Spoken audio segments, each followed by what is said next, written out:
લાખણી તાલુકાના નાણી ખાતે વડાપ્રધાન નરેન્દ્ર મોદીની ભવ્ય સભાના સંપન્ન થયા બાદ આજે વિધાનસભા અધ્યક્ષ શંકર ચૌધરીની પ્રેરક ઉપસ્થિતિમાં સમગ્ર સભા સ્થળ પર વ્યાપક સફાઈ અભિયાન હાથ ધરવામાં આવ્યું હતું। ગઈકાલે યોજાયેલી ઐતિહાસિક જંગી સભા બાદ પર્યાવરણની જાળવણીના સંદેશ સાથે આજે સવારથી જ અહીં સ્વચ્છતાનો યજ્ઞ પ્રારંભાયો હતો। વડાપ્રધાન નરેન્દ્ર મોદીની નાણી ખાતેની જંગી જાહેર સભા પૂર્ણ થયાના બીજા જ દિવસે આજે સવારે સભા સ્થળ પર એક અનોખો નજારો જોવા મળ્યો હતો। સામાન્ય રીતે સભાઓ બાદ મેદાનમાં કચરો જોવા મળતો હોય છે, પરંતુ અહીં વિધાનસભા અધ્યક્ષ શંકર ચૌધરીએ પોતે હાથમાં સાવરણી પકડી સફાઈ અભિયાનની શરૂઆત કરાવી હતી। સફાઈ કર્મચારીઓ અને ભાજપના સ્થાનિક નેતાઓ તેમજ કાર્યકર્તાઓ પણ આ અભિયાનમાં ઉત્સાહભેર જોડાયા હતા અને જોતજોતામાં સમગ્ર મેદાનને કચરામુક્ત કરી દેવામાં આવ્યું હતું। જો કે આ માત્ર સફાઈ પૂરતું સીમિત ન હતું, પરંતુ શંકર ચૌધરીએ આ અવસરે જીવદયા અને પર્યાવરણ સુરક્ષાનું પણ ઉત્તમ ઉદાહરણ પૂરું પાડ્યું હતું। ઉનાળાની આકરી ગરમીને ધ્યાને રાખીને તેમણે જાતે વૃક્ષો પર પક્ષીઓ માટે પાણીના કુંડા બાંધ્યા હતા અને પક્ષીઓને પીવાનું પાણી મળી રહે તેવી સુંદર વ્યવસ્થા કરી હતી।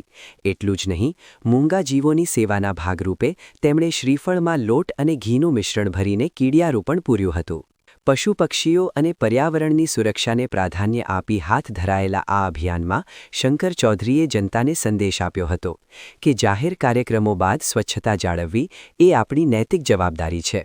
સફાઈ અભિયાનના અંતે તેમણે આ સેવા યજ્ઞમાં જોડાયેલા તમામ નાના મોટા કર્મચારીઓ અને કાર્યકર્તાઓનો હૃદયપૂર્વક આભાર માન્યો હતો।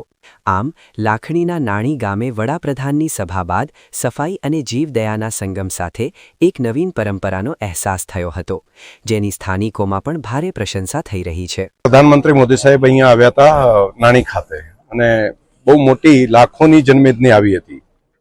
તો આજે અમારા કાર્યકર્તાઓ અને ખાસ કરીને સફાઈ સાથે કામ કરવાવાળા ભાઈ બહેનો છે, એ બધાએ સાથે મળીને આજે અહીંયા પ્લાસ્ટિક ભીણી અને બધાને ડમ્પિંગ કરવા માટે જ્યાં જ્યાં પ્લાસ્ટિક હોય, બાકી કચરો પડ્યો હોય, સાફ કરવા માટેનો એક કાર્યક્રમ રાખ્યો અને અહીંયા ખૂબ મોટી સંખ્યામાં કાર્યકર્તાઓ અને સફાઈ કામ કરવાવાળું તંત્રના કાર્યકરો આ બધા ભેગા મળીને આજે સફાઈના એક કાર્યક્રમની અંદર અમે જોડાયા।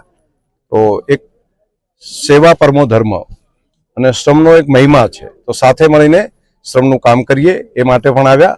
કામ કરવાવાળા જે શ્રમયોગી ભાઈ બહેનો છે એમને પણ અભિનંદન આપીએ છીએ। એમનું જે કામ સફાઈનું કામ છે એ કોઈ નાનું કામ નથી, એટલે અમે બધા સાથે જોડાઈને એમના ખભે ખભા મિલાવીને આ કામમાં બધા મિત્રો જોડાયા અને એક સફાઈનું સારું કામ થયું, એમના માટે પણ એક અભિનંદન। બીજું કામ મારે યુવા મિત્રોને અભિનંદન આપવા પડે કે એમણે અમારા યુવા ટીમે બધાએ ભેગા થઈને ભાઈ નરેશભાઈ અને અલ્પેશભાઈ અને એમની આખી ટીમ સૌએ ભેગા મળીને અહીંની કોઈ કીડીને પણ નુકસાન ના થાય એટલા માટે કોઈ ચાલ્યા હોય તો કીડિયાનગરું એને નુકસાન ન થાય, તો કીડિયાનગર પૂરવા માટે શ્રીફળની અંદર આટો, ઘઉં અને ઓઇલ સાથેના કીડિયાનગર મોટા પ્રમાણમાં પૂરવા માટેનું પણ એક આયોજન કર્યું છે। સાથે પંખીઓને કોઈ તકલીફ ન પડે એટલા માટે પીવાના પાણીના કુંડા લગાડવાનું કામ એ જે યુવા મોરચાની ટીમે કર્યું છે, હું એમને પણ હૃદયથી ખૂબ ખૂબ ધન્યવાદ ને અભિનંદન આપું છું। લાખણીના નાણી ખાતે સફાઈ અને જીવદયાના ઉમદા કાર્ય સાથે પર્યાવરણ જાળવણીનો મજબૂત સંદેશ વહેતો થયો છે। રાજકીય કાર્યક્રમ બાદ સભા સ્થળની પવિત્રતા અને સ્વચ્છતા જાળવીને વિધાનસભા અધ્યક્ષે એક સાચા લોકસેવકની ભૂમિકા અદા કરી છે।